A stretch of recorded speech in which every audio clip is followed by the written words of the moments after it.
I last as long as I could with saying that with a straight face. But welcome aboard. For those who don't know me, I'm Tim. I'm the instructor type person here at the Old Sword Club. Yes. And tonight we're going to look at feinting. Not in the sense of like falling over from low blood pressure or anything, but faking. Causing your opponent to think your attack is coming in one place when it's actually coming in another. So this is this is something I often neglect because I don't use a lot of feints myself. But I am going to talk about some of my favorite feints tonight, the ones I do use, which I know for a fact work. But I'm also going to talk about what the manuals do say about feinting and how to do it effectively. This is going to be a bit of a weird one, just teaching from home, because more so than most fencing skills, feinting is to learn it, you need to see the reaction of your opponent. So when I throw my attack and then my feint, to know that I've got the technique down, I need to see someone react. So tonight we're going to sort of start you on your journey of deception, and hopefully we'll all be able to lock down soon enough that we can then go and actually try it out against one another. So yeah, I'm going to start by grabbing my sword, trusty sword, and just to begin with, we're actually going to start. I just want to give a quick refresher of the basic cuts. So if you're new, if this is your first time, you're not completely lost. You hopefully will know enough to be able to follow the full lesson. And if you've done a bunch of lessons, it's probably going to be helpful as well because it's been a while since we did these. So yeah, help you get back into it. All right, so to start off with, I want you to start with your feet shoulder width apart. No, not sorry, feet together, standing upright. And all we're going to do, and then what I want you to do is take your offside foot. So in this case, it's my left foot. If you're left-handed, it'll be your right foot. Basically, sword side, offside. Your offside foot, and turn it around behind your sword side foot. So you're in an L like this. Then from here, all you can do is move your feet to be roughly 2 foot widths apart. Maybe a little more, maybe a little bit less, but roughly 2 foot widths. Then you're going to bend your knees until you've got, just a nice gentle bend. This is not like a full sort of squat. This is not like the really big, deep sort of Italian stances. This is just a gentle bend. And you've got enough bend if you can move without needing to bob up and down. So for me, I can use the line of blinds behind me to see that, my head is mostly stable. It doesn't need to be perfect. But the reason I'm worried about bobbing up and down is when I do my footwork, if I'm bolt upright, if I'm standing upright, I'm either going to bob, move, and come back up, which has 2 extraneous movements in it, and so it's quite slow, or I'm going to walk like a pendulum, in which case, yeah, my head is bobbing up and down again. So it doesn't need to be perfect, but your head bobbing up and down is a sign that you don't have quite enough bend in your legs because you've got either very extraneous or very committed movement. The next thing I want you to do is take your off hand, make a fist, and just sit it on your hip. So nice 90-degree bend in your arm, and just sit your fist on your hip. Then with your front arm, I want you to hold it in 90-degree bend, probably a little bit more than 90 degrees to be honest, in your elbow. But you basically want your forearm of your sword side hand to be horizontal. And then you want your sword, sword to be sitting with the tip probably about the same height as your shoulder. It doesn't have to be perfectly that, it's just a good guide to whether or not you've got the guard right. Although another really good guide is, if you extend your arm straight, would you stab someone who's the same height as you in the face? Because you want your tip high enough that you can thrust out and just counter thrust someone in the face if they come too close. Conversely, you also want your tip high at a good height so you can chop down straight on someone's front arm if they're in a similar guard. So you want to be able to directly cut or directly thrust with equal ease. And I find having the tip at about shoulder height, if you look at yourself in a mirror or on a computer screen where you've got video or you're live casting, is very, very helpful for that. And so this is the medium guard. This is our basic teaching guard that we're going to be using for the majority of the lesson. There are obviously other guards in 19th century British sabre, but I find this is a really, really good beginner's guard to start off with. Right. Sorry, just need to quickly check something because I keep getting weird error messages, which is always frustrating when you're doing a live stream.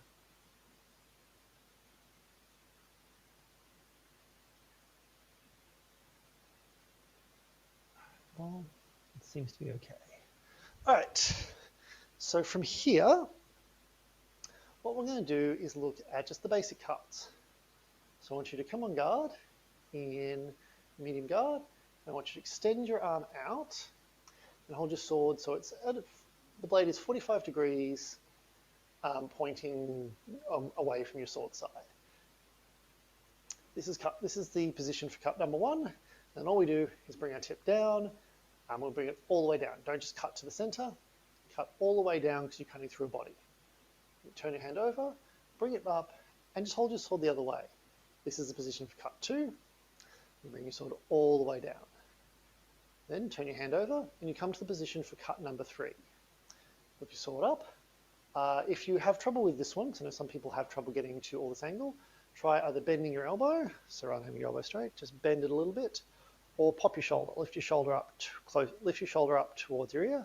Maybe both, I don't know. It depends on what you need to do to get to the angle, but yeah, there are ways you can compensate. So we whip up for cut number 3. We turn our sword all the way over so it's pointing downwards at 45 degrees past our offside, and then we just whip it up, and that's cut number 4. We turn our hand over so it's flat, come across for cut number 5, turn our hand over to the cut number 6 position, and come across, and then our sword all the way vertical, and drop down for cut number 7, and back to guard. So those are the basic hand positions for our cuts, and those will become important later because feinting is basically adopting one cut hand position and then moving to another. So from here, let's try bringing those together into a smooth movement, which we call the Mornay. So extend for cut number 1, and 1, 2, 3, 4, 5, 6, 7, and back to guard.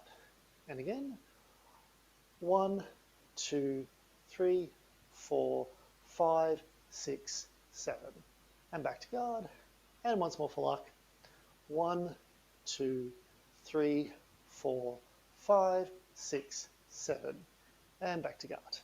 All right, so now let's make that a little bit more complicated. What we're going to do is go back to guard between each cut. So extend out for cut number 1, cut, and back to guard. Extend for cut number 2 to the cut number 2 position, cut, back to guard. Extend to the cut number 3 position, cut, and back to guard. Extend to the cut number 4 position, cut, and back to guard. Extend the cut number 5 position, cut, and back to guard. Extend to the cut number 6 position, cut, and back to guard. Extend to the cut number 7 position, cut, and back to guard. And congratulations, you've now done standing cuts. So let's go through each of those in order, just for a little fun, just to make sure we really get our head around it. So, 1, 2, 3, 4, 5, 6, 7, and once more for luck. 1, 2, 3, 4, 5, 6, 7, and back to guard.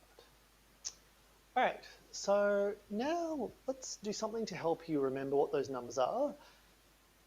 So generally with learning physical skills, if you learn something in a specific order, or you do repetitions of a specific thing a number of times, you will remember it.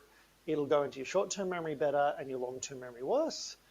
We've already done the thing in order, so it should go into short-term memory fairly easily.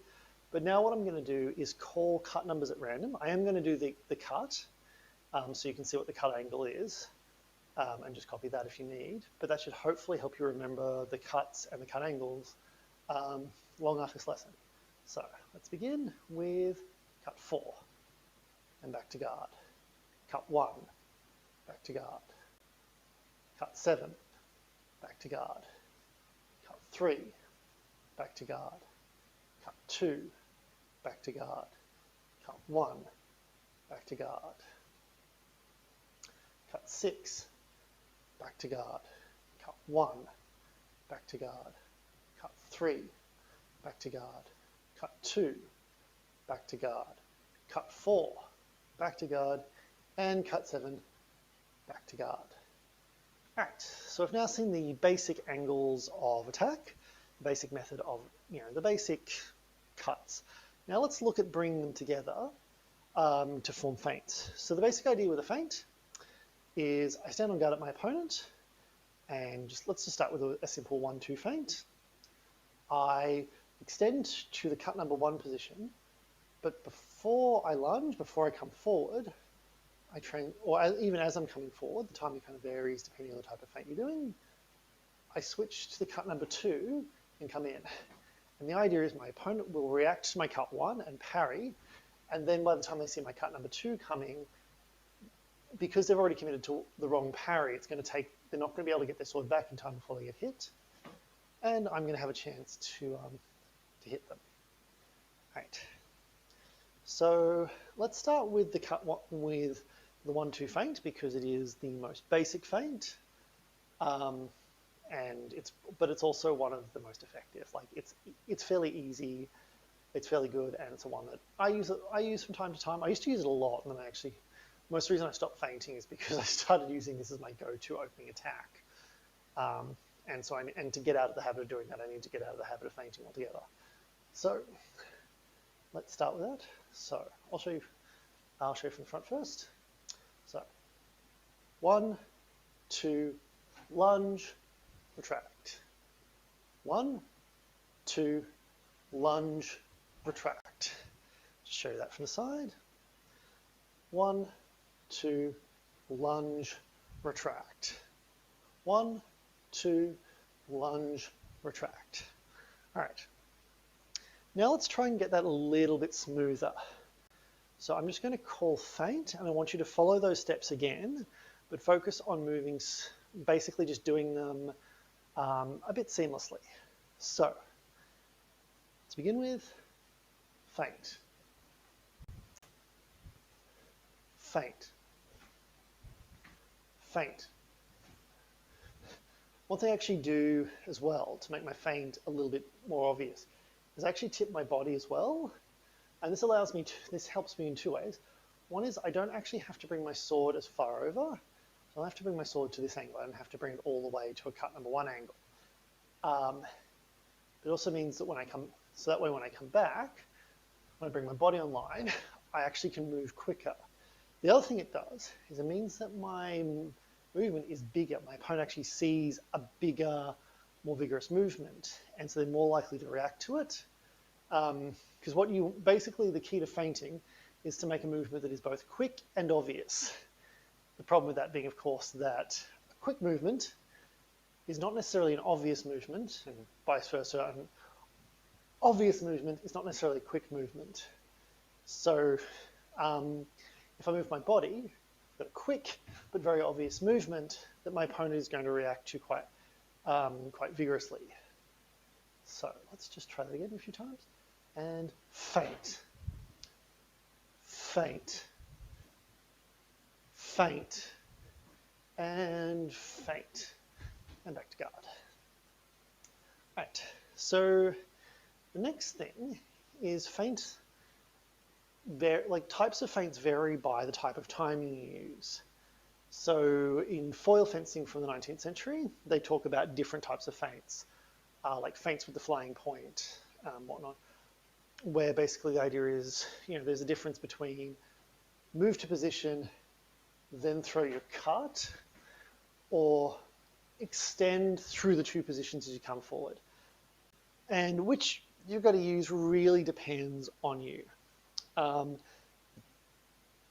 find for the purposes of feinting, extend and then go actually works better because you're giving your opponent more time to react. Whereas I find that doing feints with the flying point, where you go 1-2 in a single motion tends to just register as a cut number 2 with a bit of a wind up. But that's me personally. So let's try that a little bit differently. So before we kind of did a big obvious movement and then attacked. Now I want you to try and vary up the timing and go 1-2 as a continuous movement. So I'm going to call feint.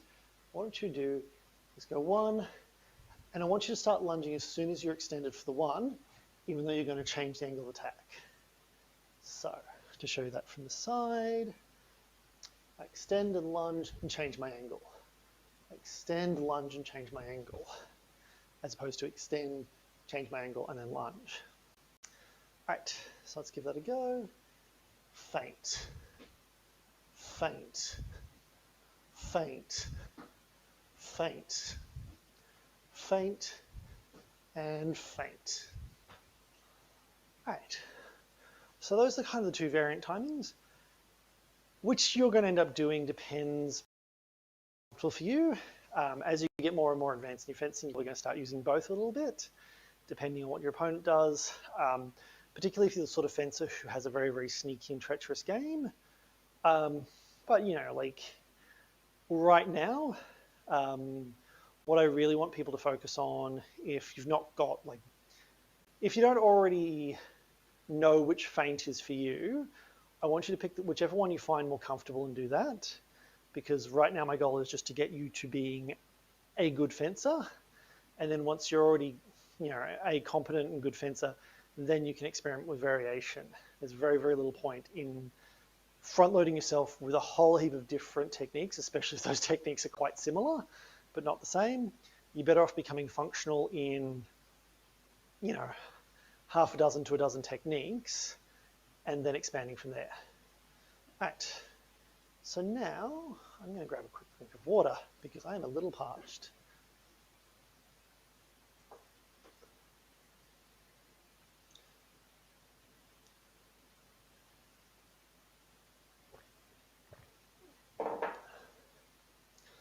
All right, so now let's look at some more complicated feints that work off the same principles we said before, the same idea of extend and then change direction, but we're going to try going between a descending cut to a rising cut. This is something Alfred Hutton was actually quite fond of.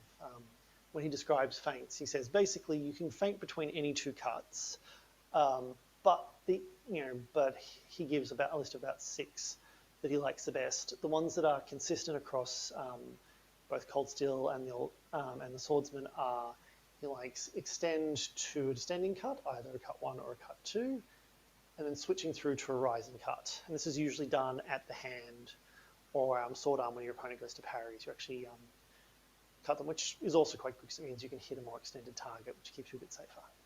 So from the start, let's extend for cut 1 and then rotate to cut 4. I'll show you that from the side.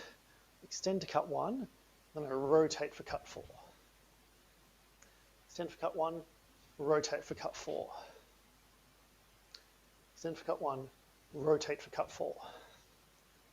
Extend for cut 1, rotate for cut 4. Extend for cut 1, rotate for cut 4. And once more for luck, extend for cut 1, and rotate to cut 4.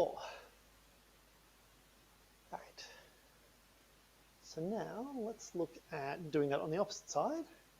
I'm going to extend to cut number 2. I'm going to rotate for cut 3. This one I find quite nice because a lot of people aren't used to cut number 3, just because it requires so much mobility in the shoulder. It's very rarely thrown, and so people aren't that used to. A lot of fencers aren't used to defending them at all. And then when it's done in the context of a feint, it can be quite devastating. So from here, extend for cut 2 and cut 3. Extend for cut 2, lunge for cut 3. Extend for cut 2, lunge for cut 3. Extend for cut 2, lunge for cut 3, and extend for cut 2, lunge for cut 3. Right. So obviously there is not infinite, but considerable combinations you can use doing just that method of go to one cut, then go and do another. I mean, there's stuff like I can extend to cut number 1 and then come up with a cut number 5 to the head and blast through my opponent's blade. I can launch a cut, threaten a cut number 4 to lower my opponent's guard and then come over with a cut number 7 to the head. There's a lot of different things I can do, but I want to start you off with those 3 feints because I find they're the most intuitive, basically.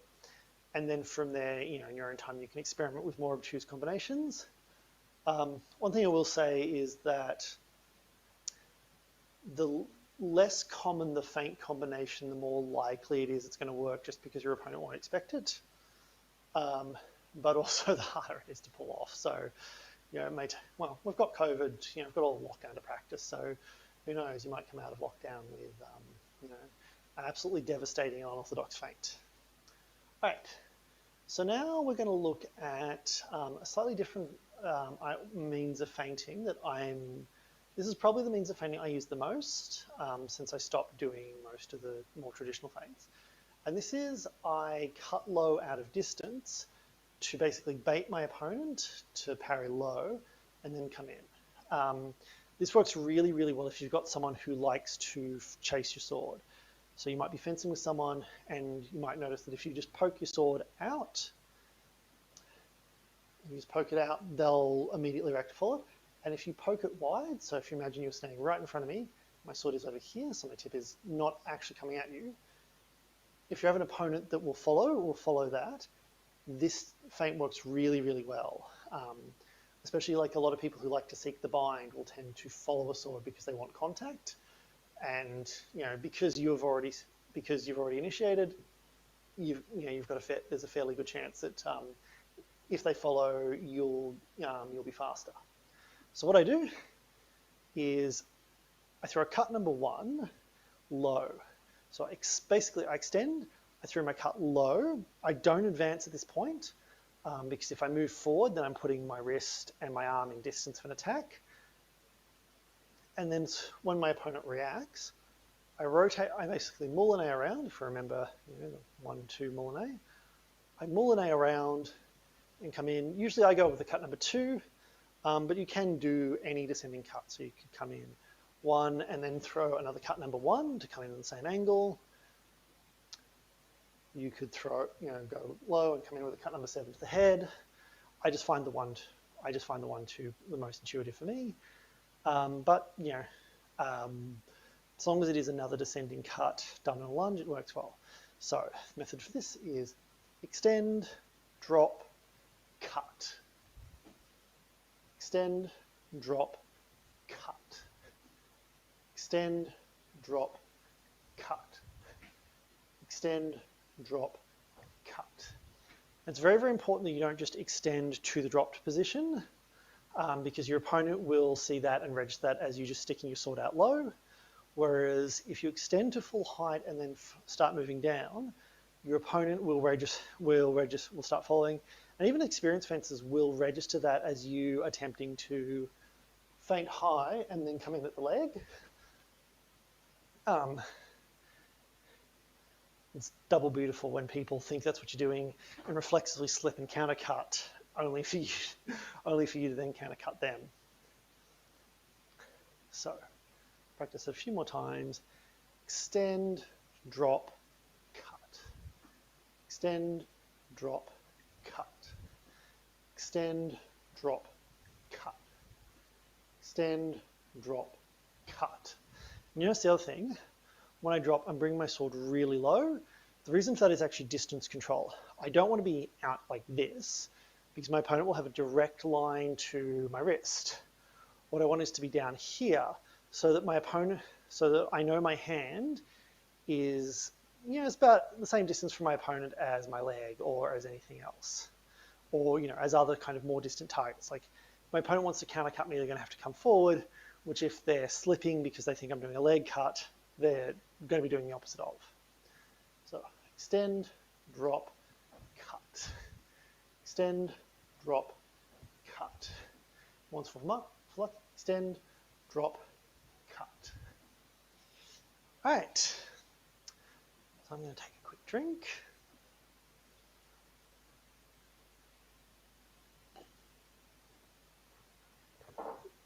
Incidentally, if you do have any questions, put them in the chat. I won't necessarily get to them straight away, but I will get to them as quickly as I can. And it's kind of just nice to have a nice Q&A at the end of the night. Right. Sweet. So now let's look at the next type of thrust, which is initiating with, next type of feint, which is initiating with a thrust. So because thrusts are very, very sudden, particularly if you throw them up the line of sight, they can be very, very startling to your opponent. You know, just having a thing come straight at your face can prompt your opponent to react in quite a big way. And so that can be really, really good for setting up a feint, particularly if your opponent has let their tip drift a little too far in. Like say they're on guard, but their tip is just a little too far over. They're not quite forming the guard properly. You can take advantage of that by thrusting and pushing against the top of their sword. So they start to notice that their tip is drifting really far over because you're pushing, which usually engenders a very, very big response. You know, someone might respond really, really big, which is great for you because the bigger response you can get out of your opponent, the more startled they can be, the better it is. So the method to this, show it from the front at first, is I extend my hand in the same angle as for cut number 2, which is tierce. Extend with a tierce thrust to my opponent's face. They react, and I come round and cut down with cut number 1. So tierce thrust, cut number 1. Tierce thrust, cut number 1. Tierce thrust, cut number 1. I'll show that from the side. Exactly the reason you do a cut number 1 is you actually want to keep your sword relatively close to theirs, because if you do like a really big movement, or if you feint really wide, your opponent might react by just swinging with a countercut. It's always the vulnerability of feints is you can get countercut. But if I keep my sword close to theirs as I'm coming around along the same line as it, like I'm basically coming down parallel to their blade, depending on how they parried, then if they do countercut, they're going to hit my sword, and with a little bit of luck, I'll probably still hit them whilst covering myself. So, yeah, hopefully. Right, so from here, tierce thrust, cut 1. Tierce thrust, cut 1. Tierce thrust, cut 1. And tierce thrust, cut 1. All right, let's practice that as a smooth movement. So I'm going to call feint, and I want you to do the whole thing as one smooth sequence. And feint, feint, feint, feint, feint, and feint. As kind of a variant, you can actually do this more as a push cut. So rather than thrusting, you keep your tip much higher, and you basically throw a push cut at the head, and because your hand's already moving up, it's easier to bring it back down. So that is a fun variant of this. All right. The next variant, or the next sort of thrust to cut feint, is from my medium guard. I take my hand to the same position as I do for cut number 1.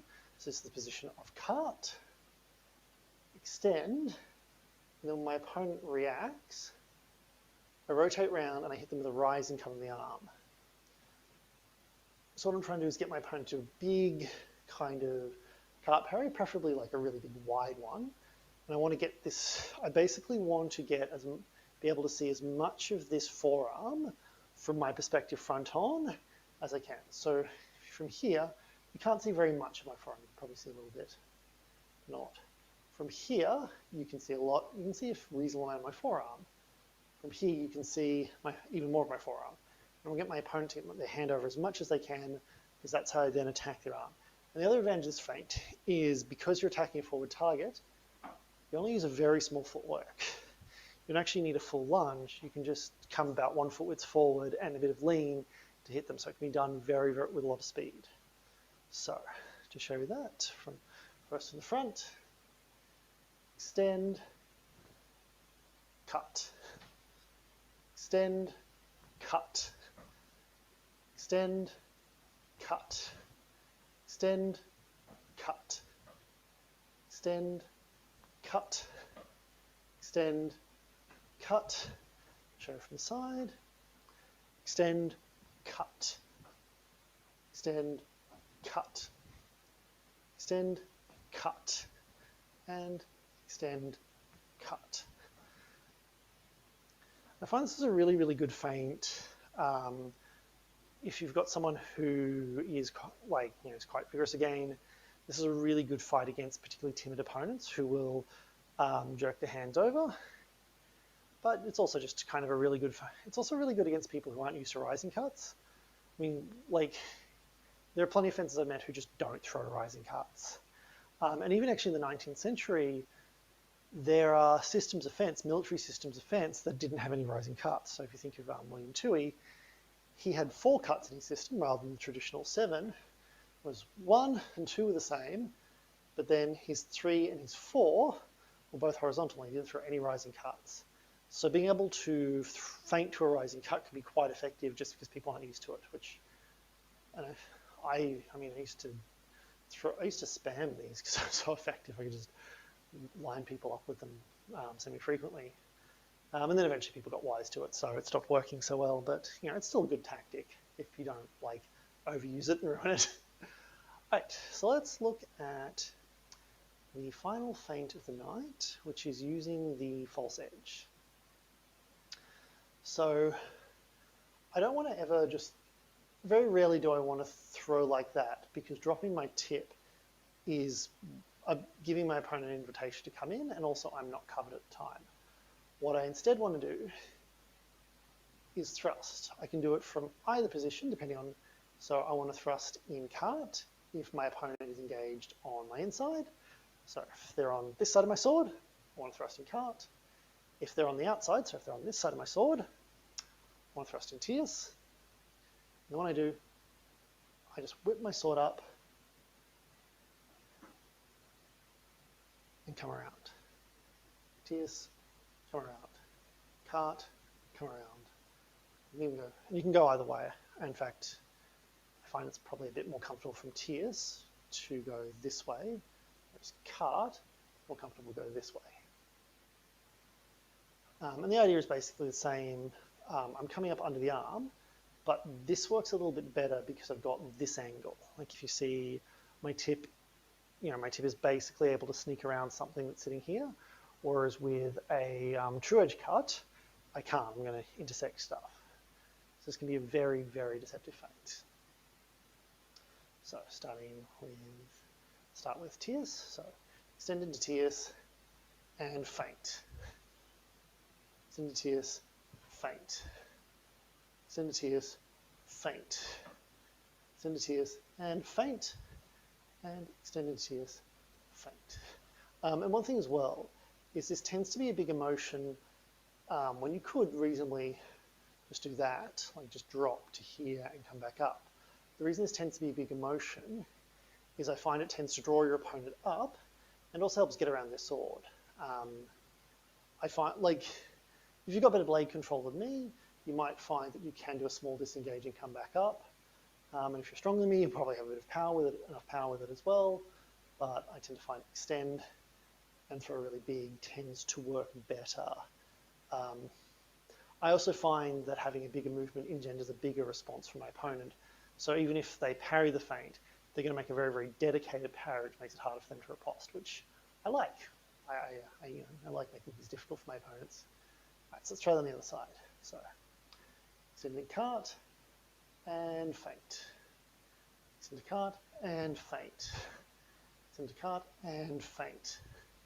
Extending cart and feint. Extending cart and feint. Extending cart and feint. Extending cart and feint. And once more for luck. Right. So those are the feints I wanted to show you all tonight. I guess before we start to wrap up, does anyone have any questions, anything that they want to know, or any comments? If there's anything, if there's anything you just want to comment on, make suggestions. If not, because we got through that a little quicker than I expected, so I may or may not. Right. So, Nick seemed to enjoy this. That's good. If not, there is actually one thing that I did want to mention. So a lot of people ask me about the sources I use. So I started 19th century sabre with Hutton. He's a fan of the false edge. Kurt is a fan of the false edge feint. That's excellent. Yeah, you get a lot of mileage out of that one, especially if you've got like a really curved sword, like the sort of the 1796 light cavalry sabre, or like a Polish sabre, or like a Talwar or Shash or Shamshi or something. That false edge feint is really devastating. Kirk says a lot to unpack there. That's true. There's a lot of. Well, I'm glad you got a lot of content out of it. Although hopefully we'll be able to bounce soon, so you can actually try and put some of it into effect. Or I know there are some of you who have like friends, family members, and housemates you live with who you can bout with, which is always really helpful. So unfortunately I'm by myself now, but you can hopefully be able to bout with people soon. Right. So let's see.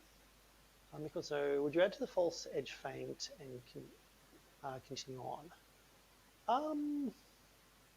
You could. Actually, yeah, that is actually a good question, because there are triple feints. There's something Hutton calls triple feints.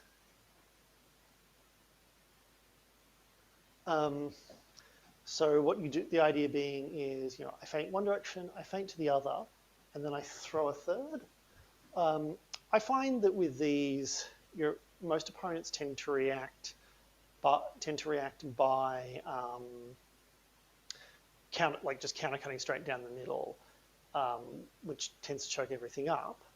But with the false edge feint, what people tend to do, I thrust and then throw, is they'll often slip. So, I mean, my defense when someone throws a rising cut here is just to pull back to a parry position and then try and time cut my opponent. But you could take advantage of that. So if you thrust, feint from here when your opponent's pulled back, bring your tip all the way up, and then redouble at them. So you could sort of combine a feint with a redouble. Which, you know what, that's going to be the next lesson. I didn't know what I was going to teach next week, but I really should go through remiss. So the motion would be extend, false edge on a demi-lunge, and then redoubled with a vertical cut.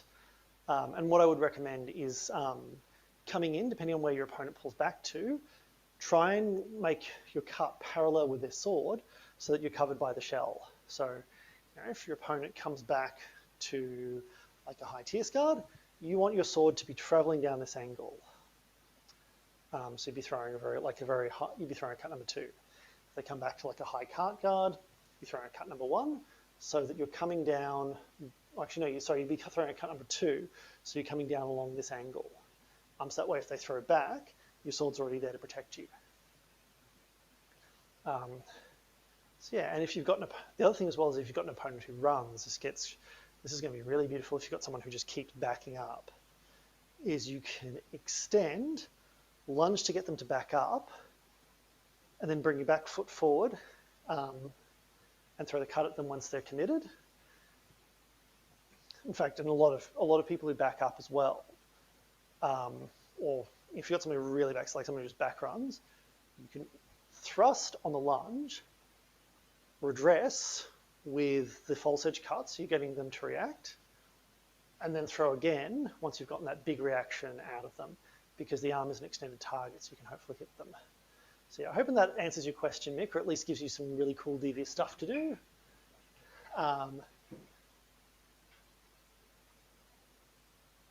Yes, and that is an yes,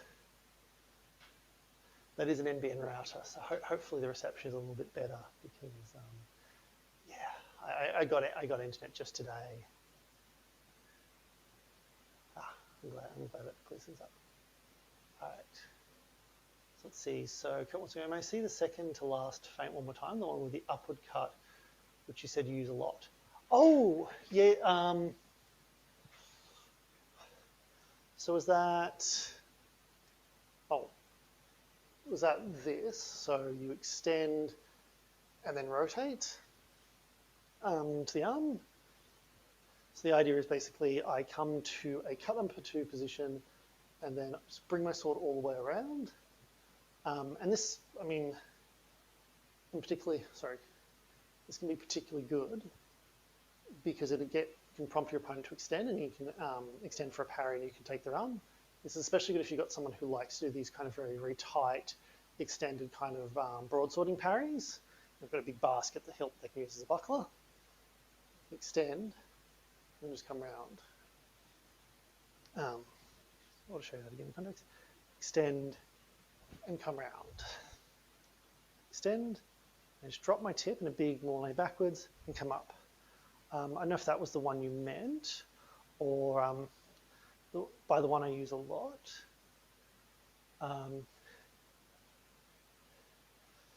Or by the one I use a lot is actually the dropping feint, where what I do is I extend, I drop my hand, and I bring it all the way down so it's almost touching my hip. I don't want to leave it extended because I will get whacked there. Bring it all the way around, and that's when I then come back up. And like I said, with the angle of the descending cut, if your opponent has pulled back to a parry, you actually want to come with your sword, your blade parallel to theirs, so that your sword you've got the maximum angle, maximum amount of opening to hit them, but also you're still very, very close to them. So extend, drop, and then cut. Extend, drop, and then cut. Extend, drop, cut. If that makes sense. Cool. So I hope one of those was the ones you're asking about, Kurt. If not, let me know and I'll go through some of the other feints again.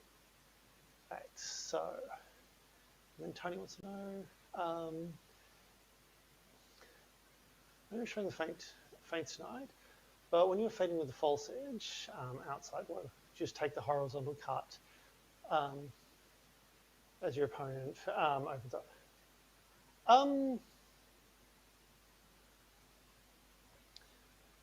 Sure. I mean, you could.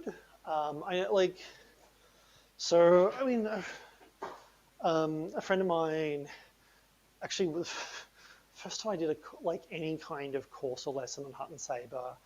I did a lesson on feints, and I taught him this feint, and then he just destroyed me with it, to the point where one time he spent a good probably about 5 minutes just seeing how many times he could hit me with the one feint, and then he lost count about a minute in.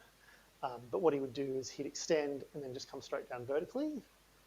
You can do it. It's fairly effective. You need to be very, very quick, and you need to be very, very quick, and you also need to come around your opponent's tip. So when I parry, I'd parry here, and obviously his friend, who was Tall Dave, if you're watching Tall Dave, I will have my revenge, had really, really good tip control. So he could come around my tip very narrowly without making it too obvious a feint. And it does work quite effectively, is you just, your opponent comes to here, you come around their tip and whack them on the arm. But the disadvantage is if you extend and then your movement is too big or it's too obvious, they can very, very quickly just pull to another position, and they don't need a big movement to parry you. In fact, what ended up happening with Tall Dave is eventually I could just parry to 6 really, really quickly, and then from there he was quite open. Whereas with the rising cut comes around the guard. So it's actually quite, like these false edge cuts are quite difficult to parry. You get something with a bit of an angle to it. So if you imagine this is my cane is an opponent's parry, with a true edge cut, I get stopped here, and like, I'll get stopped here, like best case scenarios I can reach around like that, but even then they can push me down because I've got contact. With a false edge cut, I can come around a lot more, like I can actually get around their parry much, much better. And so, I've sort of got this advantage with the false edge cut. I've got the advantage that I'm throwing a cut that is in of itself much, much more difficult to parry. So my opponent, even if my opponent does see it coming, they might not be able to get their hand far enough, or over far enough, or down far enough to actually parry the attack. Especially because to parry a rising cut, I need to use like septime or second. Basically, like I need something that brings my tip down. So if parried like this means I have to travel a very long way. Whereas to parry sort of a 1-7 feint to the forearm, I only need to flick my tip over very, very slightly. And I can use a very narrow parry to parry it. So basically, to answer your question, the rising cut is better, works better when you want to basically come around opponent's parry, so make parry as possible.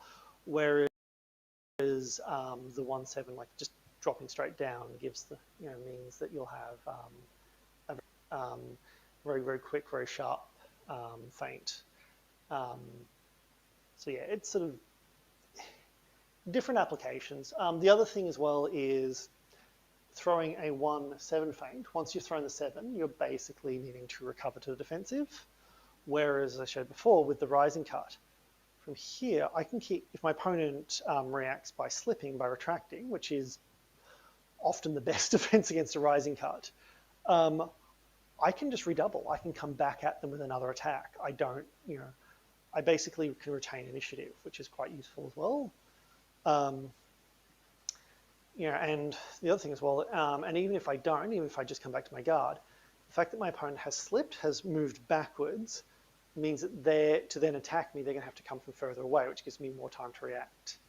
So yeah, it chains differently as well. Like they're all valid, but yeah, they're all very valid, but different tactical options.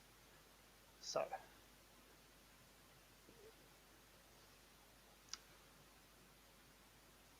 Kurt says, won't the drop make you extremely vulnerable? Yes and no. And that is where, if I reach into my bag, I can find it, and it's visible on camera. Training in this is really valuable. Training in knife or dagger is really, really important. So, because I can parry with this, it's a parrying dagger, but if I can't find any of my Bowie knife. So imagine this is a knife. This has just enough hilt that my hand is not going to slip down onto the blade, and no more. Certainly not enough to even protect my fingers, which was true of a lot of knives. To recover with knife, rather than keeping my hand out like I did with a sword and covering myself with the shell, I drop my hand to here to move it as far away as possible. And the key to defending, the reason you won't become vulnerable when you drop your hand, well, you do become vulnerable, but the reason why the way you defend yourself is through distance. So I attack with my knife, I drop and I get out, and I just use my control of distance. Basically, I use my control of distance basically to keep myself safe. This is also why I don't want to just extend to here. I want to bring my hand all the way down, so I'm getting as far away from my opponent as possible. And if I can get them to chase me, like if my opponent starts coming forward and I can get them to chase me, I can slip my legs out of the way and redouble to a very open head. So yeah, it does. There is the risk that your opponent will come, if you've got an opponent with a very fast lunge, there is the risk that they will come forward quite viciously, Chris. But yeah, if you can control, if you've got good judgment of distance, and particularly if you've done like a lot of knife and a lot of dagger, you can cover yourself by basically going, right, I'm going to go to here, I'm going to come down, I'm just going to rely on the fact that I will be out of distance from my opponent, I'll be out of their measure, and so if they come forward, I've got enough time to see it's coming and recover, or to do something dastardly as well. So short answer is it does make you vulnerable, but it's not. But it is a manageable risk. You can protect yourself. You can cover yourself.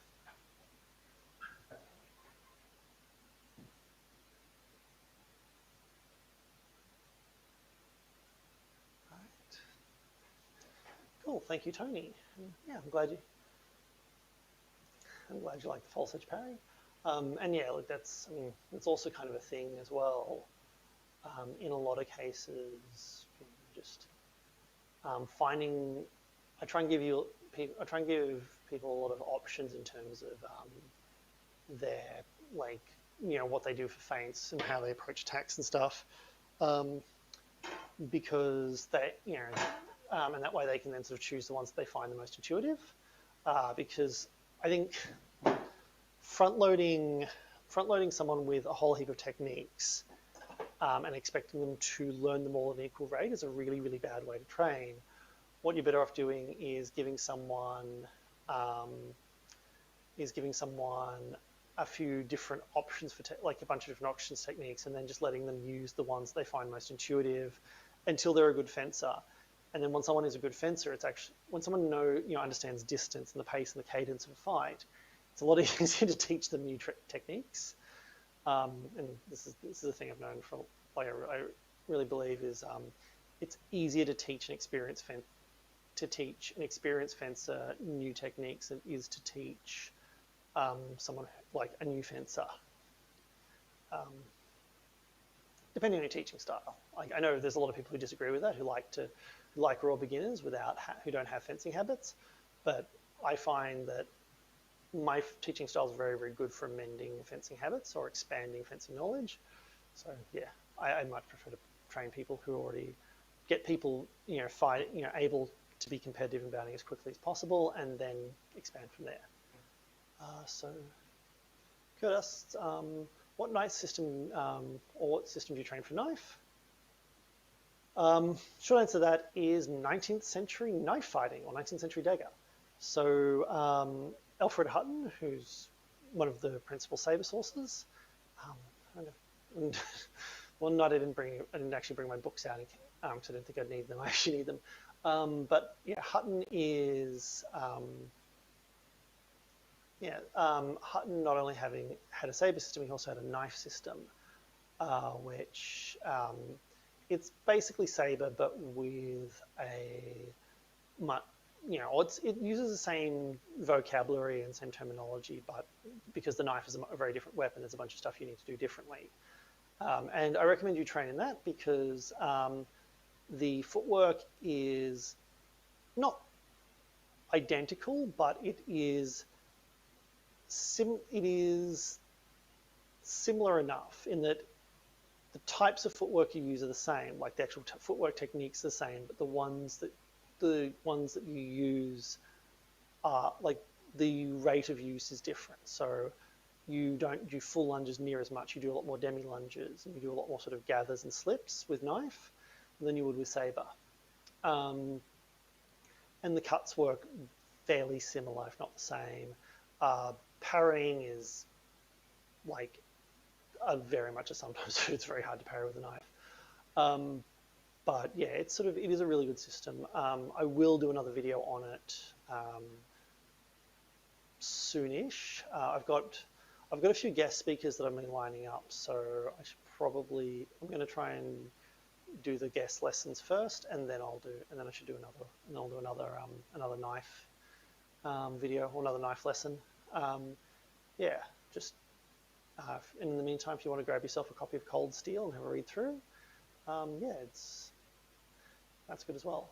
Actually, if you just give me a second, I'm just going to quickly, something else is probably quite pertinent right now, is I made a video on Hutton's knife years and years and years ago. Also, if I can just grab, so we can get that up quickly. I might just chuck that in the comments.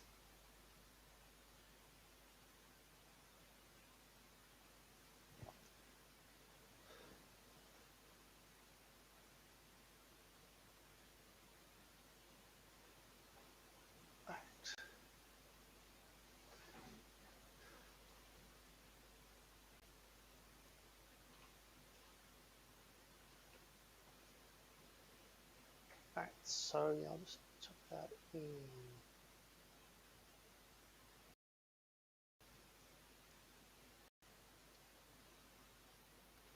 I can get Restream to behave.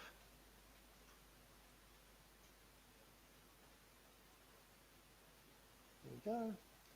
And for those of you on Facebook,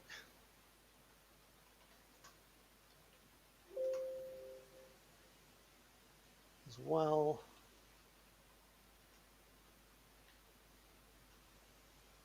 There we go. So yes, that's basically where you can find. There's a video I made years and years ago on Hutton's dagger.